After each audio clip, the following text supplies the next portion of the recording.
Yo halo, kali ini saya mau coba benerin beberapa handphone yang sebelumnya pernah dibahas tapi setelah beberapa tahun pemakaian ada kendala.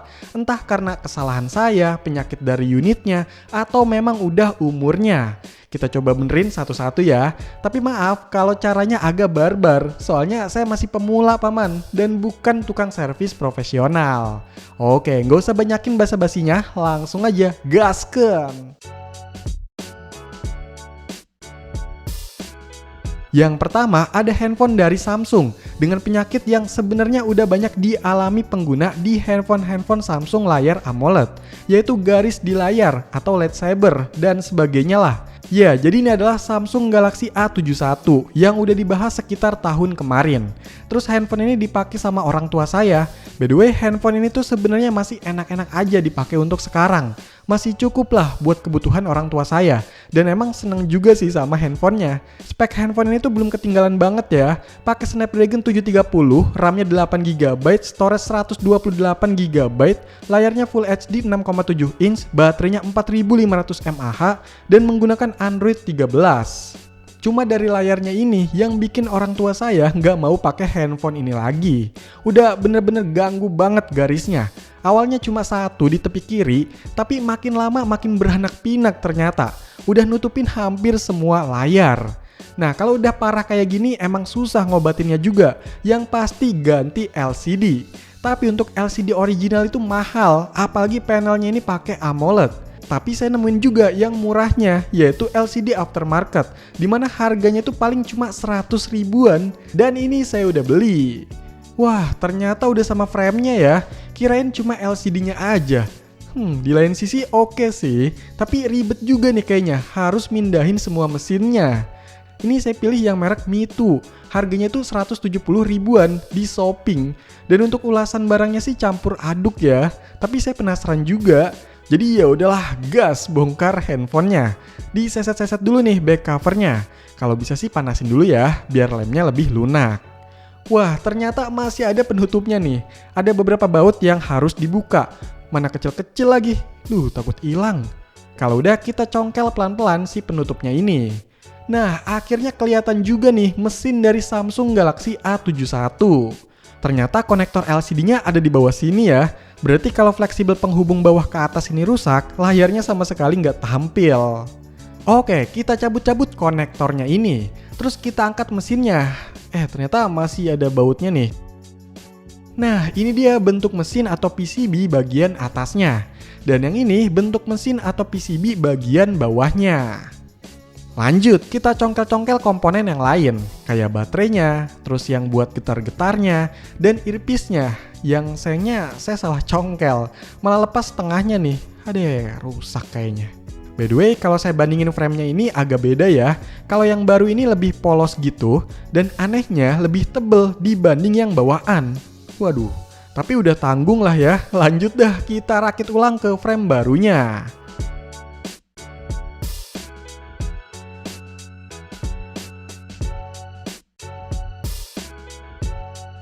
Waduh, bener kan? Bautnya kurang satu cuy. Kemana ya?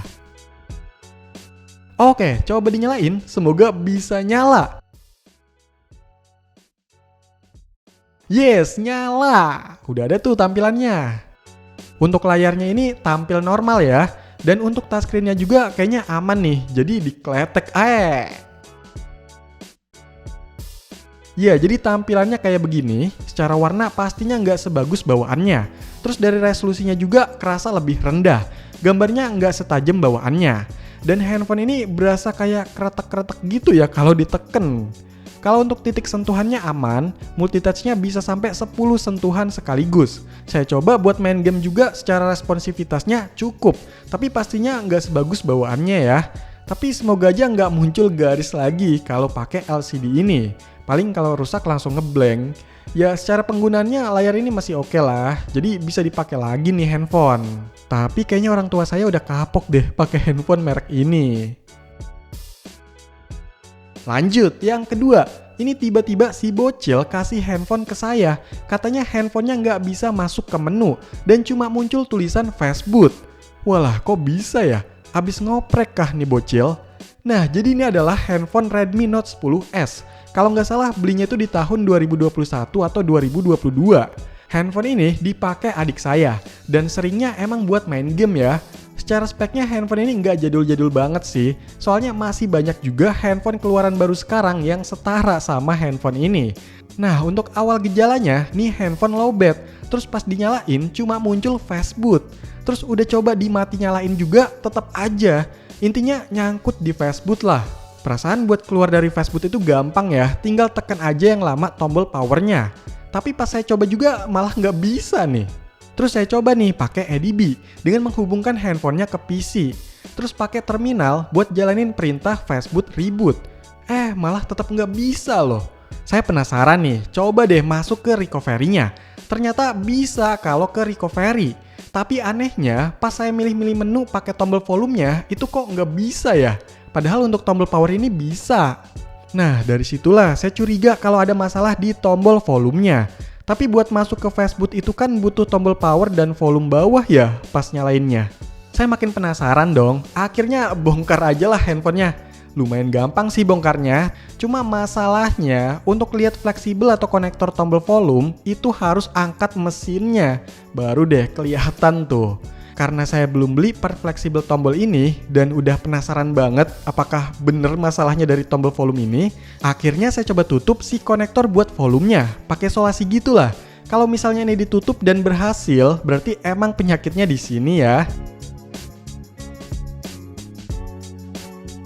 Nah, ternyata berhasil nih masuk ke menunya, normal. Cuma memang untuk tombol volume pastinya nggak bisa sih. Tapi untuk tombol volume atas ini malah masih bisa ya, yang bawah yang nggak bisa. Emang sih, buat masuk ke fast boot itu kan tekan tombol power dan volume bawah ya. Mungkin karena si tombol volume bawah ini bermasalah, jadinya masuk ke fast boot terus.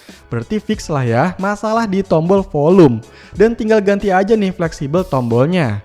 Tapi kalau belum keburu beli atau emang handphonenya lagi dipakai banget, bisa cuma ditutup aja sih konektornya. Oke, lanjut yang ketiga, beda dari handphone lainnya. Ini adalah mesin EDC yang biasanya dipakai buat transaksi, pembayaran, atau penjualan digital gitulah di counter-counter. Tapi secara fungsinya bisa dipakai layaknya handphone Android. Ya, jadi ini adalah Teleshop 5 Newland N900. Perangkat ini menggunakan Snapdragon 210, RAM-nya 1GB, storage-nya 8GB, layarnya HD 5,5 inch, baterainya 2000 mAh, dan pakai Android 5.1. Nah, yang paling bikin penasaran sama fungsi printernya. Pas saya bahas perangkat ini, printernya itu nggak bisa dipakai buat ngeprint struk dari aplikasi, karena bingung juga nggak ada pilihannya. Tapi setelah saya pelajari lagi, ternyata bisa loh, bahkan bisa dimanfaatkan lebih. Jadi untuk caranya itu, masuk ke settings, Bluetooth, pada menu di 3 titik ini, pilih Enable Simulate Printer. Kalau udah, balik ke aplikasi yang mau ngeprint.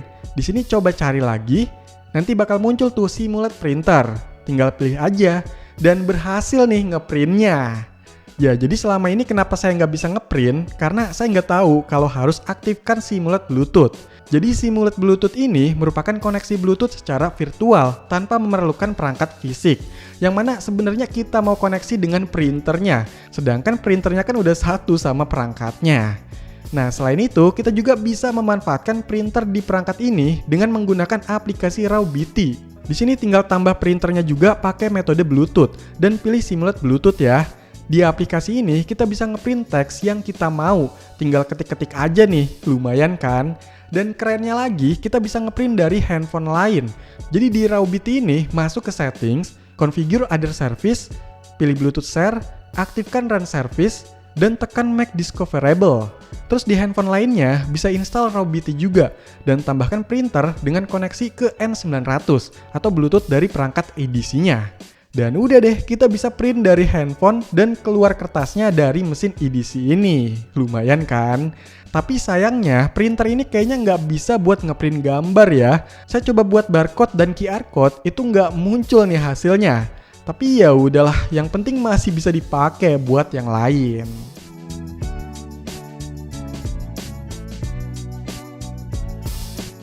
Oke, jadi itulah beberapa perangkat yang pernah dibahas dan sekarang saya benerin lagi karena ada beberapa masalah atau emang saya yang salah. Memang agak barbar ya buat benerinnya, tapi semoga aja ada ilmu atau manfaat yang bisa diambil. Jadi sekian video ini, silahkan dikomentarin, like, share, dan subscribe channel ini. Terima kasih.